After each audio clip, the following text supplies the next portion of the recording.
आज हम बात करेंगे क्रॉप प्रोटेक्शन और मैनेजमेंट के अगले पार्ट में। जैसे सबसे पहला स्टेप हमारा क्या था, फ्लोइंग था एग्रीकल्चर में। फ्लोइंग के बाद सोइंग ऑफ सीड्स था। सोइंग ऑफ सीड्स के बाद manure, fertiliser and irrigation. And one more very important step in agriculture is weeding.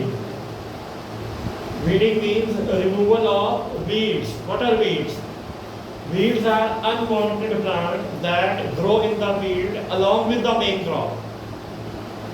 Unwanted plants कौन से हुए? वो प्लांट जो किसी भी तरीके से खाने में यूजफुल नहीं है, हम उसको खा नहीं सकते, कंज्यूम नहीं कर सकते।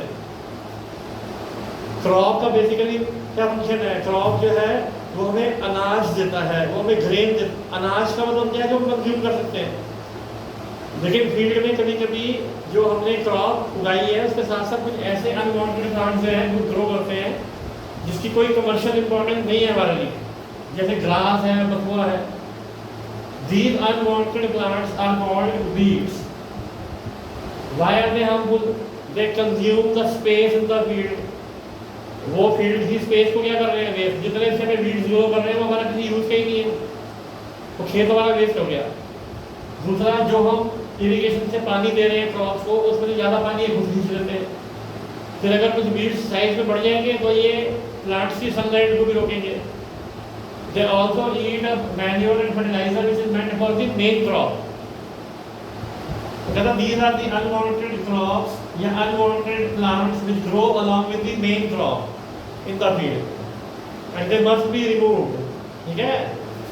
वीड्स का मतलब क्या हुआ? जैसे मैं आपको आपकी क्लास के एग्जाम्पल देता हूँ। कुछ बच्चे ऐसे हैं जो क्लास में ना खुद पढ़ते हैं ना किसी को पढ़ने देते हैं, वो टीचर को भी इरिटेट करते हैं। कभी कभी उनकी वजह से टीचर क्या पढ़ाना बंद कर देता है, जाओ मैं नहीं पढ़ा रहा, जब खत्म क्लास ओवर हो गई तुम्हारी।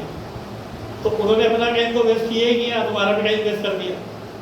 तो ऐसे अनवांटेड प्लांट्स जो कि मेन फील्ड में ग्रो करते हैं और जो क्रॉप के लिए दिया गया पानी या क्रॉप के लिए दिया गया मैन्योर, फर्टिलाइजर या क्रॉप के लिए कुछ भी बेनिफिशियल हम कर रहे हैं उसका बेनिफिट खुद उठा लेते हैं। These are known as weeds and they must be removed. The process of removing weeds is known as weeding and it can be done by hand uprooting, उनको खींच के बाहर निकालना, या by using hoe। अगर आपको याद हो तो पहले स्टेप में फ्लोइंग में टिलिंग में हमने बात करी थी कि सॉइल को ऊपर नीचे करने के लिए हम यूज करते हैं फ्लो, और फ्लो के साथ साथ कभी हम यूज करते हैं हो। तो हो जो है आगे से बहुत ज्यादा पॉइंटेड होता है। उसका पॉइंटेड होने का मकसद यही है कि जब वो अनवांटेड प्लांट्स को अपरूट कर दे, वो उखाड़ दे फील्ड में। कहते हैं उसके अलावा we have some chemicals which are known as weedicides. For your information I tell you, chemical which kills insect is called insecticide. Chemical which kills pest is known as pesticide. Chemical which kills weed is known as weedicide, and these are basically poisonous substances. Therefore, we must take precaution before using them. Harmful chemicals which are used to kill weeds are known as weedicides. Example is 2,4-D. And what precautions should we take? First of all, it should be kept away from children. Farmer को weedicides को ऐसी जगह पे store करना चाहिए। पहली बात तो घर में स्टोर ना करें, अगर घर में स्टोर भी करना तो ऐसी जगह पे जहाँ पे बच्चे ना बोल सकें। दूसरी बात, जब इसको स्प्रे किया जाए तो इसको हवा की डायरेक्शन के साथ स्प्रे किया जाए। मान लीजिए अगर हवा की डायरेक्शन है इस तरफ, तो फार्मर को यहाँ खड़ा होना चाहिए और उस तरफ स्प्रे करना चाहिए, in the direction of the wind. अगर मान लीजिए हवा की डायरेक्शन इस तरफ और फार्मर इस तरफ खड़ा होकर स्प्रे कर रहा है, तो जो वीडिसाइड क्रॉप पे तो गिरेगी, हवा के साथ उसकी तरफ भी आएगा। ठीक है ना? अगर आप वीडिसाइड को स्प्रे करोगे against the direction of wind, तो वीडिसाइड उड़ के आपकी तरफ ही आएगा। और the farmer should cover his nose and mouth before using weedicide, because these are harmful chemicals, these are poisonous substances which can cause harm. So these are some precautions before using chemical weedicides. Then we come to the next step of the agriculture, which is harvesting.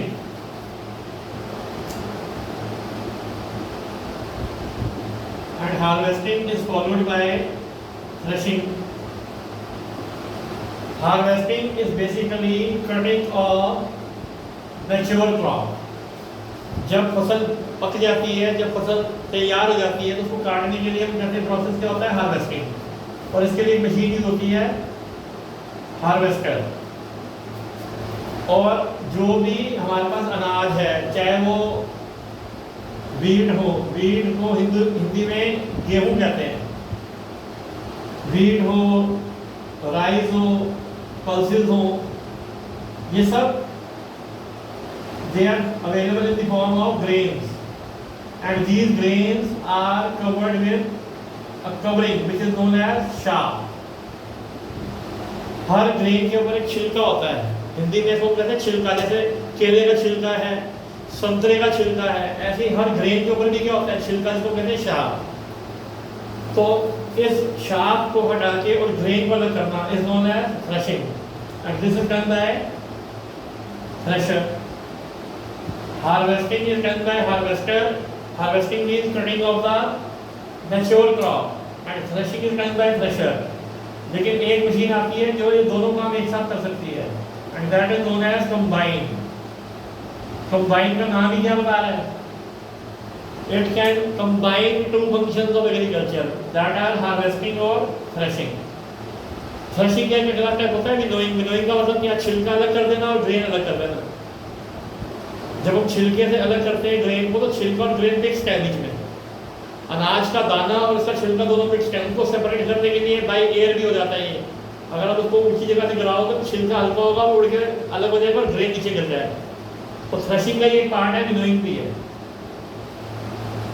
तो after taking precaution from weeds, we cut the mature crop by the process which is called as harvesting, when the machine used is harvester. Then we separate the grain from the chaff by the process of threshing. One part of threshing is winnowing. Same चीज है, grain को chaff से अलग करना। And threshing is done by a thresher, but one machine which does the both the work together is known as combine. Then comes the most important part of agriculture, and that is storing of grains. जितना अनाज भी किसान पैदा करता है, जब वो जाके मार्केट में बेच देता है, तो उस मार्केट में जो कुछ अनाज जो है ऐसी मार्केट में आ जाता है जिससे कि हम अनाज खरीद सकते हैं, और कुछ अनाज जो है गवर्नमेंट स्टोर कर लेती है। और जब तक अनाज कंज्यूम नहीं हुआ, अनाज की पैदावार के बाद अनाज के कंजम्पशन का जो टाइम है, उसके बीच में उसको क्या करना पड़ता है, हमें स्टोर। तो स्टोर करने के लिए ग्रेन को सबसे पहले वी हैव यूज क्या, सनलाइट। सनलाइट से ग्रेन का जो मॉइस्चर कंटेंट है उसको कम करके ग्रेन को क्या किया जाता है, ड्राई। ठीक है, मॉइस्चर का मतलब क्या हुआ, अगर मॉइस्चर ज़्यादा होगा, आपको जब माइक्रो ऑर्गेनिज्म चैप्टर पढ़ाया था तो उसमें फूड पॉइजनिंग के बारे में बताया था। Food poisoning is spoilage of food by the action of micro organism. Similarly micro organism can damage the stored grains. जो ग्रेन्स आपने स्टोर करें, जो अनाज के दाने आपने स्टोर करें, उसको माइक्रो ऑर्गेनिज्म खराब कर सकता है अगर मॉइस्चर ज़्यादा होगा। मॉइस्चर का मतलब क्या, नमी, उनके अंदर पानी ज़्यादा होगा। ठीक है, जो आप फ्रूट्स खाते हो, एप्पल, ऑरेंज, अगर इनको बाहर रख दोगे रेफ्रिजरेटर से, थोड़े दिन में खराब हो जाएंगे क्योंकि इनके अंदर मॉइस्चर ज़्यादा है। लेकिन जो ड्राई फ्रूट्स खाते हो, ड्राई फ्रूट्स का मतलब क्या हुआ, बादाम है, काजू है, किशमिश है, ये तो जल्दी खराब नहीं होते क्योंकि ये ड्राई फ्रूट्स हैं, इनके अंदर मॉइस्चर नहीं है। सिमिलरली ग्रेन्स को स्टोर करने से पहले उन्हें सनलाइट में क्या किया जाता है, dry, to reduce their moisture content. फिर they are stored in big jute bags in building known as silos. Silos are basically big godowns जहाँ पे हम फूड ग्रेन्स को स्टोर करते हैं। और इनकी भी प्रॉपर्टीज है, they should be safe from pests, rodents, they should have less moisture। ऐसी बिल्डिंग में हमें स्टोर करना है जहाँ पे नमी ज़्यादा ना हो। अगर नमी ज़्यादा होगी तो बोरी के अंदर बड़े बड़े अनाज खराब हो जाएगा। It should be safe from rain. खुले में स्टोर नहीं कर सकते हम, आप कई बार न्यूज़ में सुनते हो कि कितने किलो अनाज बेकार हो गया क्योंकि बोरियों में पड़ा हुआ था बाहर और ऊपर से बारिश होगी, ठीक है। And it should have temperature control. Temperature control से क्या है, अगर हम कम टेम्परेचर पे अनाज को स्टोर करेंगे तो ज़्यादा दिन तक वो सेफ रहेगा। जैसे रेफ्रिजरेटर में हमारे खाने पीने की चीज़ें सुरक्षित रहती है ज़्यादा समय तक, तो अगर हम कम टेम्परेचर पे स्टोर करेंगे अनाज को तो ज़्यादा समय तक वो सेफ रहेगा। और इसमें हमें केमिकल ट्रीटमेंट भी करना चाहिए। फसल कटने से पहले जैसे हम वीडीसाइड यूज करते हैं, वैसे ही अनाज को बोरियों में स्टोर करने के बाद समय समय पर उन पर अलग अलग केमिकल के छिड़काव करने चाहिए ताकि उनको कीड़ा न लगे, ठीक है। हाँ, और स्टोर करने के लिए एक और चीज़ है कि हमें सब बोरियों को रोज में स्टोर करना चाहिए एक लाइन में, और 2 लाइन के बीच में क्या होना चाहिए, गैप। आपकी क्लास का एग्जांपल लेते हैं, जैसे आपकी क्लास में बेंचेस लगे हुए हैं, तो बेंचेस सारे एक साथ जुड़ के नहीं लगे हुए हैं। एक बेंच की रो है, फिर एक स्पेस है, फिर दूसरे बेंच की रो है, फिर एक स्पेस है, फिर तीसरे बेंच की रो है, जिससे टीचर जो है आराम से आगे पीछे जा सकता है और इंस्पेक्ट कर सकता है, ये जांच कर सकता है कि आखिरी में जो बच्चा बैठा है वो भी पढ़ रहा है या नहीं। एग्जाम डेज में तो खास करके ऐसे ही होता है, जब आप एग्जाम दे रहे हो तो टीचर जो खाली स्पेस में आगे पीछे घूमते हैं। तो ऐसे ही जब अपने गोडाउन के अंदर स्टोर करने हैं बोरियां या जूट बैग्स, तो एक लेयर जो है जूट बैग की और दूसरी लेयर है जूट बैग की, उसके बीच में स्पेस होनी चाहिए। स्पेस होने से क्या होगा, एक तो हम उसमें केमिकल आसानी से छिड़क सकते हैं। अगर आप एक साथ उसको स्टोर कर दोगे, पहले बोरियां रखी, उसके आगे और बोरियां रखी, उसके आगे और बोरियां रखी, तो क्या होगा, जब भी आप स्प्रे करोगे तो आगे वाली बोरी में तो स्प्रे हो जाएगा, पीछे वाली बोरी में स्प्रे ही नहीं होगा। और दूसरी बात है, अगर स्पेस बीच में होगी तो हम समय समय पर इंस्पेक्ट कर सकते हैं कि किसी बोरी में कोई छेद तो नहीं हो गया, किसी से अनाज गिर तो नहीं रहा। अगर किसी बोरी में से अनाज गिर रहा है मतलब गोडाउन में कहीं ना कहीं में चूहे वगैरह भी आ गए, तो उनके लिए भी हम केमिकल यूज कर सकते हैं। These are the features of good silos, ठीक है। स्टोरिंग से पहले ग्रेन को ड्राई किया जाता है ताकि उनका मॉइस्चर क्या हो जाए कम, जितना मॉइस्चर कम होगा उतना ही इनके स्पॉइल होने के चांसेस कम हो जाएंगे। This was the part in which we discussed about growing of crops. But many farmers don't grow vegetables. They keep and rear animals. वो पशुपालन करते हैं, ठीक है ना। कई लोग हैं जिनके पास मुर्गियों का फार्म है। मुर्गियों का फार्म का मतलब क्या होगा, मुर्गियां पालते हैं। मुर्गियां किस लिए पालते हैं, एग्स के लिए या मीट के लिए। कई लोग फिश फार्मिंग करते हैं। फिश फार्मिंग किसके लिए है, मीट के लिए है। कई लोग शीप जो है भेड़ पालते हैं, किसके लिए, वूल के लिए। तो हमें एनिमल प्रोडक्ट्स के लिए भी फार्मिंग करनी पड़ती है। तो एनिमल में क्या क्या देते हैं, most of the animal give us milk के लिए, एग्स के लिए, मीट के लिए, वूल के लिए, और कभी कभी तो खाली काम करवाने के लिए। जो जिनसे हमें कोई प्रोडक्ट मिलता है ये हमारे मिल्क एनिमल्स हैं, और जिनसे हम काम करवाते हैं ये क्या है, ड्रॉट एनिमल्स।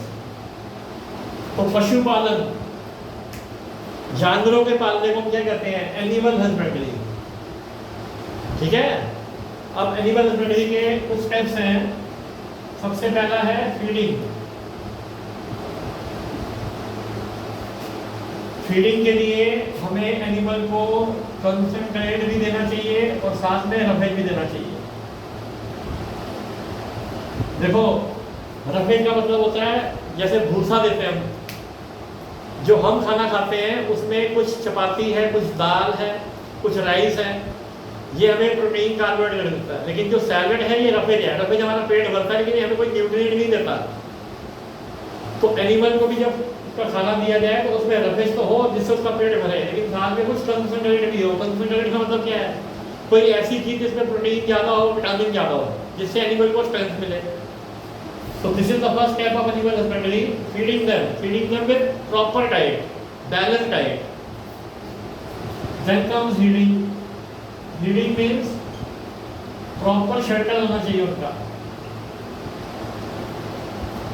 जैसे अगर आपने मुर्गियों का फार्म है आपके पास, मुर्गियों का फार्म के लिए उनको स्पेस देनी चाहिए घूमने फिरने के लिए। ये नहीं कि एक पिंजरे में सारी मुर्गियां ढूंढ दी, नहीं, प्रॉपर शेल्टर।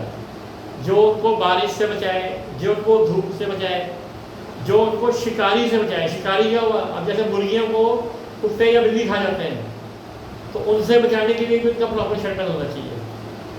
कई ऐसे ऑर्गेनिज्म हैं जिनके प्रीडेटर्स होते हैं, जैसे लेपर्ड्स हैं। लेपर्ड जो है शीप उठा के ले जाते हैं, तो उन शीप्स को बचाने के लिए भी उनका शेल्टर जो है सेफ होना चाहिए। देन कम्स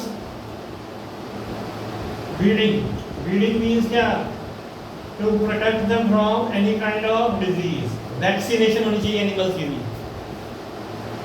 देखो किसी कोई, अगर आपके घर में कोई पेट है तो पेट को भी एक फैमिली मेंबर की तरह ही पाला जाता है। उसको समय समय पर क्या दिया जाता है, खाना दिया जाता है, क्योंकि पेट हमारा शौक है, हमारा एक हॉबी है, हम उसका ज़्यादा ख्याल करते हैं। तो ये स्टेप्स हमें एनिमल हस्बेंड्री में भी लेने चाहिए, चाहे हमें उनसे कमर्शियल फ़ायदा उठाना है, लेकिन कमर्शियल फ़ायदा उठाने के लिए भी हमें उनको पालना अच्छा चाहिए, हमें उनको समय समय पर खाना देना चाहिए, बैलेंस डाइट। हमें उनका शेल्टर ऐसा बनाना चाहिए जो हवादार हो, लेकिन जो उनको बारिश से धूप से बचाए, और समय समय पर हमें उनकी जांच करनी चाहिए। अगर आपके पास कोई पेट है, बीमार जानवर की क्या निशानी होती है, बीमार जानवर जो है खाना पीना छोड़ देता है। बीमार जानवर जो है उसका जो स्किन का कलर है, जो फर है, वो डल हो जाएगा, और खास करके डॉग्स के केस में उनके जो कान खड़े होते हैं वैसे नीचे ड्रूप कर जाएंगे। तो अगर आपके घर में कोई डॉग है तो आप उसको किसी डब्बे में तो बंद करके रखते नहीं हो, उसको आप टाइम टाइम पे घुमा के भी लाते हो और उसको स्पेस देते हो थोड़ी सी, ताकि वो अपनी जगह पे घूम सके। तो अगर वो बीमार हो जाता तो आप उसको एनिमल डॉक्टर के पास भी लेके जाते हो। तो इसी तरीके से ब्रीडिंग करना भी जरूरी है। ब्रीडिंग क्रॉप के केस में होता है अनवांटेड प्लांट्स को हटाना, लेकिन एनिमल के केस में ब्रीडिंग का मतलब क्या है, to keep them disease free. अगर आपको लगता है कि उसमें कोई सिम्टम है कि वो बीमार है, तो उसको उसकी बीमारी का इलाज करवाना, क्योंकि अगर एनिमल हेल्दी होगा, मिल्क भी ज़्यादा देगा।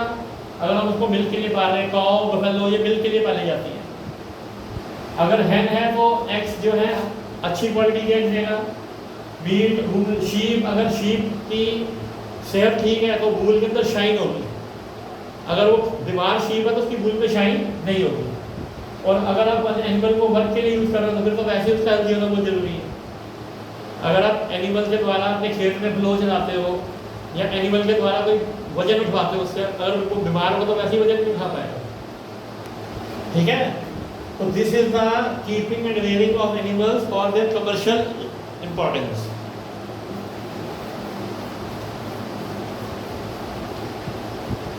So last topic is how can we improve the fertility of soil?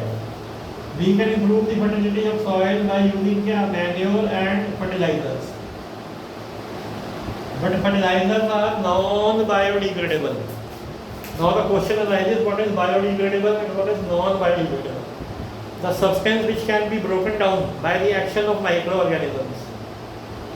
आप केला खाते हो, केले का छिलका फेंक देते हो। अब केले के छिलके को 2 दिन अपने घर में रखो तो 2 दिन में वो सूख जाएगा और फिर बिल्कुल चूरा चूरा हो जाएगा। इसका मतलब क्या है, वो बायोडिग्रेडेबल हो गया, खत्म हो गया, एनवायरनमेंट में मिक्स हो गया दोबारा से। मैन्योर जो है वो बायोडिग्रेडेबल है, इसलिए वो एनवायरनमेंट के लिए कम हार्मफुल है। फर्टिलाइजर जो है इनका फायदा तो बहुत है, लेकिन सबसे बड़ा नुकसान क्या है, they are non biodegradable, they are against the nature. They cause soil pollution, they cause water pollution, but they are used to increase the fertility of soil. Then there is crop rotation. अगर हम एक ही crop एक ही खेत में बार बार लगाएंगे तो मान लो उस क्रॉप को अगर नाइट्रोजन ज़्यादा चाहिए, हमने बात करी थी माइक्रो ऑर्गेनिज्म में नाइट्रोजन साइकिल की, तो nitrogen is one of the important component which plants absorb from the soil. तो अगर हम ऐसी क्रॉप बार बार उगाएंगे जिसको नाइट्रोजन ज़्यादा चाहिए, तो एक टाइम ऐसा आएगा सॉइल में से नाइट्रोजन बिल्कुल खत्म हो जाएगी। तो हमें अलग अलग किस्म की क्रॉप उगानी चाहिए उसी खेत में, जिनकी रिक्वायरमेंट क्या है अलग अलग। जैसे मान लो एक बार हमने ऐसी क्रॉप उगा दी जिसको क्या चाहिए, नाइट्रोजन, तो फिर हमें एक ऐसी क्रॉप उगानी चाहिए जिसको क्या चाहिए, फॉस्फोरस। अगर 6 महीने मैं ऐसी क्रॉप उगाता हूँ जिसको नाइट्रोजन चाहिए और अगले 6 महीने में ऐसी क्रॉप उगाता हूँ जिसको फॉस्फोरस चाहिए, तो जिस समय तक ये क्रॉप उगेगी तब तक सॉइल के अंदर नेचुरली नाइट्रोजन इंक्रीज होगी, क्योंकि सॉइल के अंदर very helpful micro organisms are present like bacteria, rhizobium, like algae, blue green algae. तो this is the process of crop rotation. तो हमें ऑल्टरनेटिवली ऐसी क्रॉप उगानी चाहिए जिनकी न्यूट्रिएंट रिक्वायरमेंट अलग अलग है। जब there is field fallow, field fallow का मतलब क्या है? फील्ड को छोड़ देना, एक सीजन के लिए फील्ड को खाली छोड़ दो। नेचुरल प्रोसेस है जिससे सॉइल अपने आप को हील करेगी, ठीक है। नेचर ने हमें बहुत सारे गिफ्ट दिए हुए हैं, लेकिन हम अपने सेल्फिश मोटिव की वजह से उसका मिसयूज कर रहे हैं। अब आपको एक बात बताता हूँ, जैसे अब लॉकडाउन के दौरान आप लोगों की जनरेशन पहली बार देख रही है कि ऐसे पूरा वर्ल्ड ही क्या हो गया, लॉकडाउन हो गया। तो लॉकडाउन में नेचर ने अपने आप को हील करा ना, गंगा अपने आप साफ हो गई, ठीक है, एनवायरनमेंट अपने आप साफ हो गया, क्योंकि नेचर के अंदर ऐसे एलिमेंट्स हैं। तो अगर आप एक फील्ड को एक सीजन के लिए खाली छोड़ दोगे तो नेचुरली वो हील होगा। तो ये मेन चैप्टर के अंदर था क्रॉप प्रोटेक्शन में, कि क्रॉप और पशुपालन, एनिमल हस्बेंड्री, दोनों का प्रोटेक्शन कैसे करना और उसको कैसे मैनेज करना, ताकि उसकी पैदावार भी बढ़े, उसकी क्वालिटी भी बढ़े और क्वांटिटी भी बढ़े। अब आपने एनसीईआरटी में से चैप्टर को रीड करना है, जो नोट्स मैं आपको भेजूंगा वो सारे एनसीईआरटी के ऊपर बेस्ड हैं। अगर आपके पास कोई और बुक है जिसमें एक्स्ट्रा क्वेश्चन है तो प्लीज़ आप मेरे से पूछ लीजिए। Till then bye.